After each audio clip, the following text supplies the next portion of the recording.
ಆತ್ಮೀಯ ಕನ್ನಡ ಪಿಕ್ಚರ್ ವೀಕ್ಷಕರಿಗೆ ನಮಸ್ಕಾರ. ಈ ವೀಕೆಂಡಲ್ಲಿ ಇನ್ನೊಂದು ದೊಡ್ಡ ಸಿನಿಮಾದ ಇನ್ನೊಂದು ದೊಡ್ಡ ಅಪ್ಡೇಟ್ನ ನಿಮ್ಮ ಮುಂದೆ ಇಡೋಂಥ ಒಂದು ಪ್ರಯತ್ನ. ಸೊ ನಿಮಗೆಲ್ಲ ಗೊತ್ತಿರೋಂಗೆ ಲಾಸ್ಟ್ ವೀಕ್ ಆ್ಯಕ್ಚುಲಿ ನಾನೊಂದು ನಿಮ್ಮ ಹತ್ರ ಒಂದು ಕ್ಲಾರಿಫೈ ಮಾಡಬೇಕಾಗಿತ್ತು. ಮಹಾ ಅವತಾರ್ ನರಸಿಂಹ ಈ ಸಿನಿಮಾದ ಪ್ರೊಡಕ್ಷನ್ ಹೌಸು ನಾನು ಹೊಂಬಾಳೆ ಫಿಲ್ಮ್ಸ್ ಅಂತ ಹೇಳಿದ್ದೆ. ಹೌದು, ಹೊಂಬಾಳೆ ಫಿಲ್ಮ್ಸ್ ಇದು ಪ್ರೊಡಕ್ಷನ್ ಅಲ್ಲ, ಅದು ಪ್ರೆಸೆಂಟ್ಸ್ ಮಾಡಿರುವಂಥದ್ದು. ಬಟ್ ಅವರು ಕೆಲಸ ಮಾಡ್ತಿರೋ ರೀತಿ, ಈ ಸಿನಿಮಾನ ರಿಲೀಸ್ ಮಾಡಿದ್ದ ರೀತಿ, ಇಲ್ಲಿ ಅವರು ಕರ್ನಾಟಕದ ಮಾರ್ಕೆಟಲ್ಲಿ ಅವರು ಕೆಲಸ ಮಾಡ್ತಿರೋದು ರೀತಿ, ಅವರೇ ಪ್ರೊಡ್ಯೂಸ್ ಮಾಡಿರುವಂಥ ಸಿನಿಮಾನೇನೋ ಅನ್ನುವಷ್ಟರ ಮಟ್ಟಿಗೆ ಗುಂಗನ್ನು ಇಡಿಸಿರುವಂಥದ್ದು. ಸೊ ಹಾಗಾಗಿಯೇ ಹೊಂಬಾಳೆ ಫಿಲಮ್ಸೇ ಪ್ರೊಡ್ಯೂಸ್ ಮಾಡಿದೆ ಅನ್ನೋ ಒಂದು ಮಾತು ನನ್ನ ಒಂದು ಉತ್ಸಾಹದಲ್ಲಿ ಬಂದಿರಬಹುದು.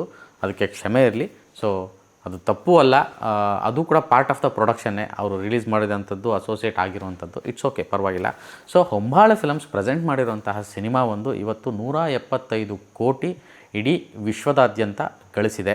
ಸೊ ಎಲ್ಲ ಕಡೆ ಹೊಂಬಾಳೆ ಫಿಲಮ್ಸು ಮುಂದಾಳತ್ವದಲ್ಲಿ ಈ ಸಿನಿಮಾನ ರಿಲೀಸ್ ಮಾಡಿದರು.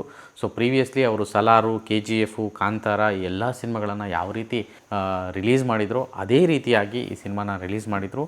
ಇಡೀ ಜಗತ್ತಿನಾದ್ಯಂತ ಈ ಸಿನಿಮಾನ ನೋಡಿ ಕೊಂಡಾಡ್ತಿದ್ದಾರೆ ನಮ್ಮ ದೇಶದ ಜನ, ಎಲ್ಲ ಭಾಷೆಯ ಜನ. ಯಾಕೆಂದರೆ 5 ಭಾಷೆಗಳಲ್ಲಿ ಈ ಸಿನಿಮಾನ ರಿಲೀಸ್ ಮಾಡಿದರು. ಕನ್ನಡ, ತಮಿಳು, ತೆಲುಗು, ಮಲಯಾಳಂ, ಹಿಂದಿ, ಈ ರೀತಿ ಎಲ್ಲ ಭಾಷೆಯಲ್ಲೂ ಈ ಸಿನಿಮಾವನ್ನು ನೋಡಬಹುದಾಗಿತ್ತು. ಸೊ ಅಷ್ಟು ವರ್ಷನ್ಗೆ ಡಬ್ ಮಾಡಾಗಿತ್ತು ಸಿನಿಮಾನ. ಸೊ ಆ ಸಿನಿಮಾಗೆ ಇವತ್ತಿಗೆ 175 ಅಂದರೆ ಶನಿವಾರ ಸಂಜೆಗೆ 175 ಕೋಟಿ ಈ ಸಿನಿಮಾ ಗಳಿಸಿದೆ, ಗ್ರಾಸು ಅಕ್ರಾಸ್ ದ ವರ್ಲ್ಡ್. ಯಾಕೆ ಅಂತಂದರೆ ನಾನು ಮೊದಲೇ ಹೇಳ್ದಂಗೆ, ಅಥವಾ ನೀವು ಈ ಸಿನಿಮಾದ ವಿಚಾರಗಳನ್ನು ಫಾಲೋ ಮಾಡಿದರೆ ಮಕ್ಕಳಿಂದ ದೊಡ್ಡವರಿಂದ ಎಲ್ಲರೂ ಕೂಡ ಈ ಸಿನಿಮಾ ನೋಡಿ ಎಕ್ಸೈಟ್ ಆಗ್ತಿದೆ. ಎಸ್ಪೆಷಲಿ ಕ್ಲೈಮ್ಯಾಕ್ಸ್ ನೋಡಿ, ಆ ನರಸಿಂಹನ ಅವತಾರ ನೋಡಿ. ಸೊ ಒಂದು ನಮ್ಮ ಒಂದು ಈ ಏನಂತಾರೆ, ನಮ್ಮ ಹಿಂದೂ ಧರ್ಮದ ಒಂದು ಆಧ್ಯಾತ್ಮಿಕವಾದಂತಹ ಕಥೆಗಳನ್ನು ಅಥವಾ ಈ ಪುರಾಣದ ಕಥೆಗಳನ್ನು, ಈ ರೀತಿಯಾದಂಥ ಒಂದು ಡಿವೈನಿಟಿ ಇರುವಂತಹ ವಿಚಾರಗಳನ್ನು ಪ್ರತಿ ಸಲ ಈ ಥರದ ಫ್ಯಾಂಟಸೈಸ್ ಮಾಡಿ ಹೇಳಿದಾಗ ಸಿನಿಮಾಗಳು ತುಂಬ ದೊಡ್ಡದಾಗಿ ಸಕ್ಸಸ್ ಆಗಿರುವಂಥದ್ದು ಇತಿಹಾಸದಲ್ಲಿ ತುಂಬ ಇದ್ದಾವೆ. ಸೊ ಅದೇ ಸಾಲಿಗೆ ಇವತ್ತು ಮಹಾ ಅವತಾರ್ ನರಸಿಂಹ ಸಿನಿಮಾ ಸೇರಿದೆ ಅನ್ನೋದು ತುಂಬ ಹೆಮ್ಮೆಯ ವಿಷಯ. ಮತ್ತು ಅದೇ ರೀತಿಯಾಗಿ ಈ ಸಿನಿಮಾವನ್ನು ನೋಡಿದಂಥವರು ಕೊಂಡಾಡ್ತಿದ್ದಾರೆ. ಸೊ ಕನ್ನಡದಲ್ಲಿ ಎಸ್ಪೆಷಲಿ ಮಕ್ಕಳು ಸಮೇತ, ನಾನು ಎಷ್ಟೋ ಥಿಯೇಟ್ರ್ಗಳಲ್ಲಿ ಮಕ್ಕಳು ಸಿನಿಮಾ ನೋಡ್ತಾರಂಥದ್ದು ನಾನು ನೋಡಿದೆ. ಮಕ್ಕಳು ತುಂಬ ಖುಷಿ ಆಗ್ತದೆ ಈ ಸಿನಿಮಾ. ಮಕ್ಕಳ ಜೊತೆಗೆ ಪೇರೆಂಟ್ಸ್ ಹೋಗಿರೋವಂಥದ್ದು. ಸೊ ತುಂಬ ಮೈ ರೋಮಾಂಚನ ಆಯಿತು ಅಂತ ಆಚೆ ಬಂದು ಆ ರೀತಿಯಾದಂಥ ಹೇಳಿಕೆಗಳನ್ನು ಅವ್ರು ಹೇಳ್ತಾ ಇರೋದು. ಆಮೇಲೆ ಇದಕ್ಕೇನೋ ತುಂಬ ದೊಡ್ಡ ಪಬ್ಲಿಸಿಟಿ ಆಗಲಿ ಅಥವಾ ಆ ಥರದ್ದೆಲ್ಲ ಆಗಿಲ್ಲ, ಬಾಯಿಂದ ಬಾಯಿಗೆ ವರ್ಡ್ ಆಫ್ ಮೌತ್ ಅಂತ ಏನಂತಾರೆ, ಈಗ ಸೂಫ್ರಮ್ಸ್ ಹೋಗಿ ಯಾವ ರೀತಿ ಆಗ್ತಾಯಿದೆ ಅದೇ ರೀತಿಯಾಗಿ ಈ ಸಿನಿಮಾಗೂ ವರ್ಡ್ ಆಫ್ ಮೌತ್ ತುಂಬ ದೊಡ್ಡದಾಗಾಯಿತು. ಸೊ ಅದೇ ರೀತಿಯಾಗಿ ಈ ವಾರವೂ ಕೂಡ ತುಂಬ ದೊಡ್ಡ ಮಟ್ಟದ ಒಂದು ಟಿಕೆಟ್ ಬುಕ್ಕಿಂಗ್ ಆಗ್ತಿದೆ. ಈಗಷ್ಟೇ ಬುಕ್ ಮೈ ಶೋ ನೋಡ್ತಾ ಇದ್ದೆ, ಲಾಸ್ಟ್ 1 ಅವರಲ್ಲೇ 21,340 ಟಿಕೆಟ್ ಬುಕ್ ಆಗಿದೆ. ಸೊ ಅಷ್ಟರ ಮಟ್ಟಿಗೆ ಟ್ರೆಂಡಿ ಆಗಿದೆ. ಆಮೇಲೆ ಅದೇ ತಂಡದಿಂದ ಒಂದಷ್ಟು ಮಾಹಿತಿ ಸಿಕ್ತು ನನಗೆ.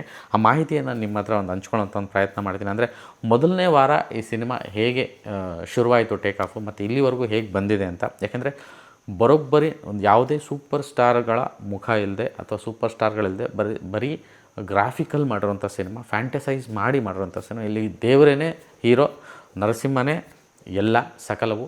ಸೊ ಈ ಒಂದು ಸಿನಿಮಾದೊಳಗಡೆ ಸೊ ಅದು ತುಂಬ ದೊಡ್ಡ ಮಟ್ಟದ ವರ್ಕ್ ಆಗಿದೆ. ಮತ್ತು ಅದೇ ನಾನು ಹೇಳ್ದಂಗೆ ತುಂಬ ಪ್ರಾಮಾಣಿಕವಾಗಿ ಸಿನಿಮಾಗೆ ಬೇಕಾಗಿರುವಂಥ ಅಂಶಗಳನ್ನು ಕೊಟ್ಟು ಕೆಲಸ ಮಾಡಿ ಅಷ್ಟೇ ಶ್ರದ್ಧೆಯಿಂದ ಸಿನಿಮಾನ ತೆರೆಗೆ ತಂದರೆ ಆ ಅನುಭವ ಪ್ರೇಕ್ಷಕರಿಗೆ ಹಾಗೇ ಆಗುತ್ತೆ. ಆ ಮ್ಯಾಜಿಕ್ಕು ಕನ್ವರ್ಟ್ ಮಾಡುತ್ತೆ. ಇದೇ ರೀತಿಯಾಗಿ ಯಶಸ್ಸು ಸಿಗುತ್ತೆ ಅನ್ನೋದಕ್ಕೆ ಇನ್ನೊಂದು ಎಕ್ಸಾಂಪಲ್ ಈ ಸಿನಿಮಾ ಅಂತ ಹೇಳಿದ್ರೆ ತಪ್ಪಾಗಲ್ಲ. ಸೊ ಚಿತ್ರತಂಡದಿಂದ ಒಂದಷ್ಟು ಮಾಹಿತಿಯನ್ನು ಸಿಕ್ಕರೆ ಅದನ್ನು ನಿಮ್ಮ ಮುಂದೆ ಇಡುವಂಥ ಪ್ರಯತ್ನನ ನಾನೀಗ ಮಾಡ್ತೀನಿ.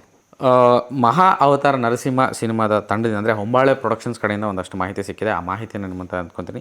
ಪ್ರೀ ಸೇಲ್ಸ್ ಅಂದರೆ ಈ ಸಿನಿಮಾ ರಿಲೀಸ್ಗಿಂತ ಬಿಫೋರು 28,000 ಟಿಕೆಟ್ಸ್ ಬುಕ್ ಮೈ ಶೋನಲ್ಲಿ ಹೋಗಿತ್ತು. ಅದಾದಮೇಲೆ ಶುಕ್ರವಾರಕ್ಕೆ ಬಂದಾಗ 87,100 ಟಿಕೆಟು, ಶನಿವಾರ 2,09,000, ಭಾನುವಾರ 2,32,000, ಸೋಮವಾರ 1,82,000, ಮಂಗಳವಾರ ಮತ್ತೆ 2,31,000, ಬುಧವಾರ 2,03,000, ಗುರುವಾರ 2,49,000. ಅಂದರೆ ಮೊದಲನೇ ವಾರದ ಟಿಕೆಟ್ ಬುಕ್ಕಿಂಗ್ ನಾನು ಹೇಳ್ತಾ ಇದ್ದೀನಿ ಇವಾಗ.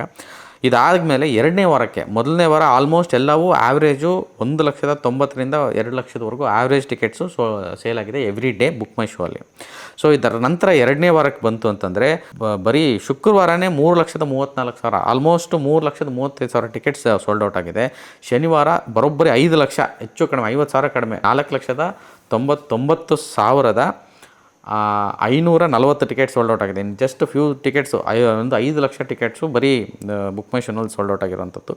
ಶನಿವಾರಕ್ಕೆ ಮತ್ತೆ 3,88,000, ಸೋಮವಾರಕ್ಕೆ 2,05,000, ಮಂಗಳವಾರಕ್ಕೆ 2,09,000, ಬುಧವಾರಕ್ಕೆ 1,59,000, ಗುರುವಾರಕ್ಕೆ 1,66,000. ಟೋಟಲ್ ಇಲ್ಲಿವರೆಗೂ ಮೂರನೇ ವಾರದಲ್ಲಿ 2 ದಿನ ಆಗಿದೆ, ಮೂರನೇ ದಿನ ಇದು.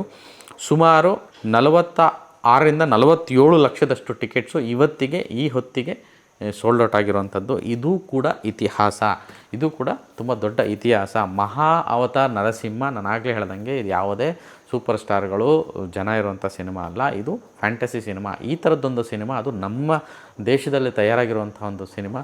ಒಂದು ಸೂಪರ್ ಹೀರೋ ಸಿನಿಮಾಗಳು, ಒಂದು ಫ್ಯಾಂಟಸೈಸ್ ಸಿನಿಮಾಗಳು ಬೇರೆ ಲ್ಯಾಂಗ್ವೇಜಿನ ಜುರಾಸಿಕ್ ಪಾರ್ಕ್ ಆಗಿರ್ಬೋದು, ಅಥವಾ ಏನು ಮಾರ್ವಲ್ಸ್ ಆಗಿರ್ಬೋದು, ಅಥವಾ ಸೂಪರ್ ಸ್ಪೈಡರ್ ಮ್ಯಾನ್ ಆಗಿರ್ಬೋದು, ಸೂಪರ್ ಹೀರೋ ಸಿನಿಮಾಗಳು, ಈ ಥರ ಬೇರೆ ಬೇರೆ ಥರದ್ದು ಫ್ಯಾಂಟಸಿ ಅವತಾರು, ಆ ಥರ ಫ್ಯಾಂಟಸಿ ಸಿನಿಮಾಗಳನ್ನು ನಾವು ನೋಡಿರೋದು, ಈ ಥರದ್ದು ಗಳಿಸೋದಂತ ನೋಡಿದ್ದೀವಿ. ಆದರೆ ನಮ್ಮ ಸೊಗಡಿನ ಕತೆ, ನಮ್ಮ ದೇವರುಗಳ ಕತೆ, ನಮ್ಮ ಪುರಾಣಗಳ ಕತೆ ಸಿನಿಮಾ ಈ ಥರದ್ದು ಫ್ಯಾಂಟಸೈಸ್ ಆಗಿ ಬಂದಿರುವಂಥದ್ದು, ಅದು ಇಷ್ಟರ ಮಟ್ಟಿಗೆ ವರ್ಕ್ ಆಗ್ತಿರೋವಂಥದ್ದು ತುಂಬ ಹೆಮ್ಮೆ ಅನ್ನಿಸ್ತದೆ. ಆ್ಯಂಡ್ ಸಿನಿಮಾ ಜಗತ್ತಿಗೆ ಒಂದು ಹೊಸ ಆಯಾಮ ಕೊಟ್ಟಂತಾಗಿದೆ. ಯಾಕೆಂದರೆ ಪ್ರೀವಿಯಸ್ಸಲ್ಲಿ ನಾವು ತೆಲುಗಲ್ಲಿ ತುಂಬ ದೊಡ್ಡ ಮಟ್ಟದ ಒಂದು ಹನುಮ್ಯಾನ್ ಅನ್ನೋ ಒಂದು ಸಿನಿಮಾ, ಒಂದು ಸೂಪರ್ ಹೀರೋ ಸಿನಿಮಾ ರೇಂಜಿಗೆ, ಹೊಸಬರ ಸಿನಿಮಾ ಆದರೂ ಕೂಡ, ಹೊಸ ನಾಯಕನ ಸಿನಿಮಾ ಆದರೂ ಕೂಡ ಒಂದು ಸೂಪರ್ ಹೀರೋ ಸಿನಿಮಾ ರೇಂಜಿಗೆ ಇಡೀ ದೇಶದಾದ್ಯಂತ ಒಂದು ಸಂಚಲನವನ್ನು ಸೃಷ್ಟಿಸಿತ್ತು.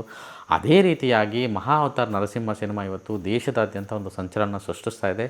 ಅದಕ್ಕೆ ನಮ್ಮ ಕನ್ನಡದವರು, ಹೊಂಬಾಳೆ ಫಿಲಮ್ಸು, ನಮ್ಮ ಕನ್ನಡದ ಹೆಮ್ಮೆಯ ಪ್ರೊಡಕ್ಷನ್ ಹೌಸು, ದೇಶವೇ ಕೊಂಡಾಡ್ತಿರುವಂತಹ ಪ್ರೊಡಕ್ಷನ್ ಹೌಸು, ದೇಶದ ಗಮನ ಸೆಳೆದಿರುವಂತಹ ದೇಶದ ತುಂಬ ದೊಡ್ಡ ಪ್ರೊಡಕ್ಷನ್ ಹೌಸ್ಗಳ ಸಾಲಲ್ಲಿ ನಿಲ್ಲುವಂತಹ ಪ್ರೊಡಕ್ಷನ್ ಹೌಸು ಹೊಂಬಾಳೆ ಫಿಲಮ್ಸ್ ಇದಕ್ಕೆ ಸಹಭಾಗಿತ್ವ ವಹಿಸಿ, ಅಥವಾ ಅವರು ಈ ಸಿನಿಮಾನ ರಿಲೀಸ್ ಮಾಡಿ ಇಷ್ಟು ಮಟ್ಟಿಗೆ ತೊಗೊಂಡೋಗಿರೋವಂಥದ್ದು ಖುಷಿ ಪಡುವಂಥ ವಿಷಯ. ಸೊ ಇದು ಮಹಾ ಅವತಾರ್ ನರಸಿಂಹ ಸಿನಿಮಾ. ಇನ್ನೂ ನೋಡಿಲ್ಲ ಅಂದರೆ ದಯವಿಟ್ಟು ಹೋಗಿ ನೋಡಿ. ಈ ಥರದ್ದೊಂದು ಸಿನಿಮಾಗಳನ್ನ ಮಿಸ್ ಮಾಡ್ಕೋಬಾರ್ದು. ಮತ್ತು ಇದನ್ನು OTTಯಲ್ಲೋ ಅಥವಾ ಮನೇಲಿ ನೋಡಿದ್ರೆ ಮಜಾ ಬರೋಲ್ಲ, ಥಿಯೇಟ್ರಲ್ಲೇ ನೋಡಬೇಕು. ಥಿಯೇಟ್ರಲ್ಲಿ ಆ ಒಂದು ಫ್ಯಾಂಟಸಿ ವರ್ಲ್ಡ್ನ ನೀವು ಆ ಥಿಯೇಟ್ರಲ್ಲಿ ಆ ಒಂದು ವಿಜೃಂಭಣೆಯಿಂದ, ಆ ಸೌಂಡು, ಆ ಕ್ವಾಲಿಟಿಯಲ್ಲಿ, ಆ ವಿಜುವಲ್ ನೋಡಿದಾಗಲೇ ನಿಮಗೆ ಆ ಒಂದು ಮಜಾ ಸಿಗೋದು, ಆ ರಂಜನೆ ಸಿಗೋದು. ಸೊ ಮಕ್ಕಳ ಸಮೇತವಾಗಿ ಈ ಸಿನಿಮಾನ ನೋಡಿ ಆನಂದಿಸಿ ಅಂತ ಕೇಳ್ಕೊತೀನಿ. ನಮಸ್ಕಾರ.